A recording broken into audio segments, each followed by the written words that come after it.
Dia belum muncul,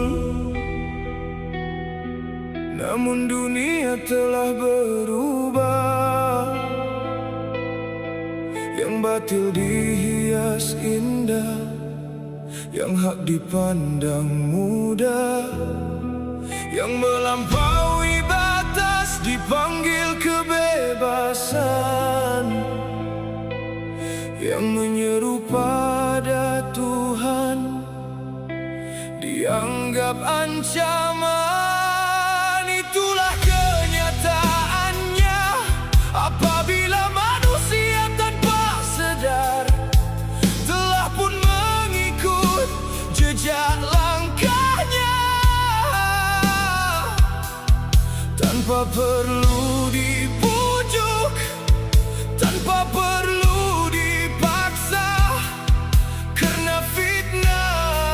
telah pun terasa biasa.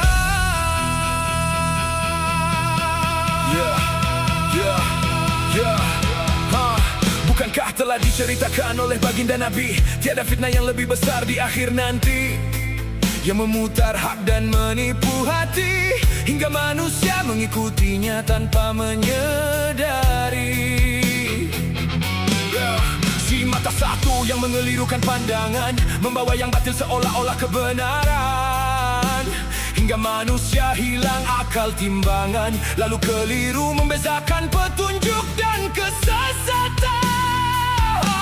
Dan lihatlah dunia pada hari ini, yang haram dianggap hak pribadi, yang makruf dilabel kolot dan membatasi, yang menyeru agama dituduh ekstremis, sedang melampaui batas digelar kebebasan diri. Kita resah pada badai yang belum tiba, sedang anginnya telah lama menyapa, sedikit demi sedikit mengubah rasa, dan tanpa sadar kita mula menikmatinya. Usah dibiarkan hati mudah terpikat pada syurga yang menuntun ke neraka. Jangan dibiar langkah menurut taat saat dusta menyerupai kelibat cahaya.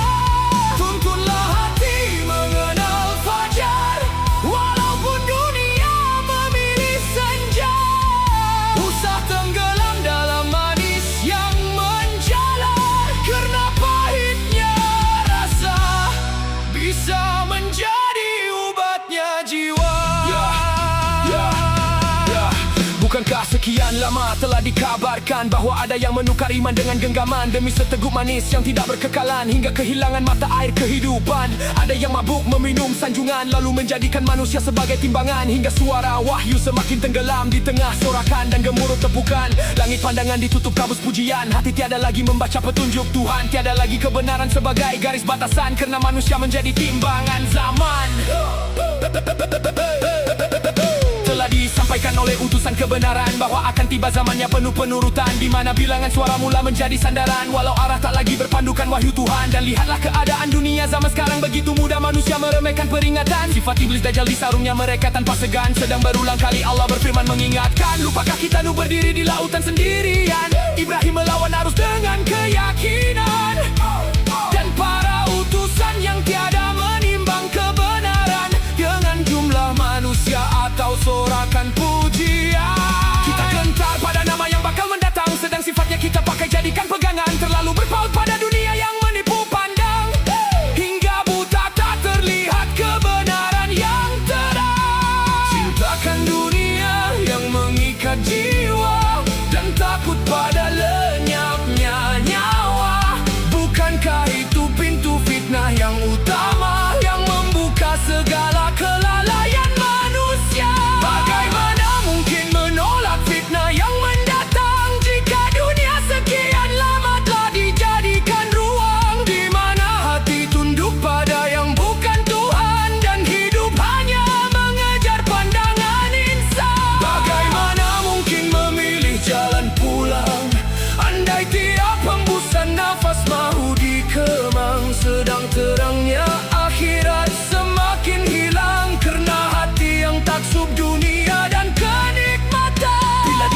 menjelang tiba, bukan itu soalnya. Namun apa yang lama kita biarkan bertahta? Apakah cuma sebatas kata dan mulut menentangnya? Sedang langkahnya kaki seiring bersamanya. Ya Allah, jangan biarkan cahaya dunia menutup cahaya petunjuk-Mu. Dan jangan biarkan hati kami tersesat dalam terang yang palsu. Pimpinlah kami di jalan yang benar, walau ia sepi di pandangan manusia. Dan kuatkanlah kami ketika dunia dipilih sebagai tujuan, sedang Engkau dilupakan dalam perjalanan. Usah dibiarkan hati mudah terpikat pada surga yang menuntun ke neraka. Jangan dibiar langkah menurut taat saat dusta menyerupai kelibat cahaya. Tuntunlah hati mengenal fajar, walaupun dunia memilih senja. Usah tenggelam dalam manis yang menjala, karena pahitnya rasa bisa menjadi obatnya jiwa. Mungkin dia belum muncul di hadapan mata, namun fitnahnya telah lama mengetuk pintu-pintu hatinya kita. Maka bersedialah untuk menghadapinya, bukan dengan hanya mengetahui kisahnya, namun dengan memelihara iman. Karena tidak semua yang takut padanya benar-benar bersedia untuk menolaknya.